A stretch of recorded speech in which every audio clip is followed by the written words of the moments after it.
Rise and shine, mga ka-RSP! Tuloy-tuloy ang ikot ng suwerte ngayong araw ng Wednesday. Narito na po ang gabay, patnubay panala at prediksyon mula kay Master Hans Kua.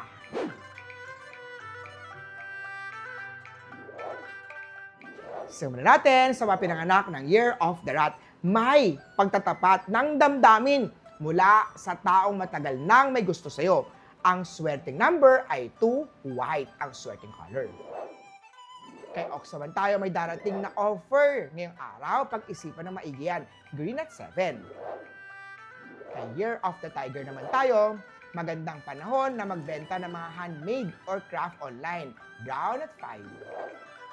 Kay Rabbit naman tayo, mag-warm up para maganda ang good blood flow para bago lumabas ng bahay tuwing umaga. Maswerteng number ay 6, maswerteng kulay ay pink. Kay Dragon naman tayo, may new ideas na maaaring magustuhan ang supervisor o ang boss mo, kaya i-present na yan. Yellow at 9. Kay Snake naman tayo, may secret admirer pero tahimik ka lang muna, baka hindi pa siya ready magpakilala o sabihin ang kanyang nararamdaman. Orange at 8. Eto naman kay Year of the Horsey, magpahinga ng maaga ngayong gabi para makabawi sa pagod. 3 at violet. Kay Goat naman tayo, may unexpected na cashback o mga refund sa mga purchase na papasok. Gold at 4. Kay Monkey naman tayo, wag nang magpadala sa chismis about kay partner. Mag-usap para malinawan kung totoo ang mga issues. Blue at 6. Sa mga rooster naman, uminom ng herbal tea bago matulog para masarap ang tulog mamayang gabi. 1 at red.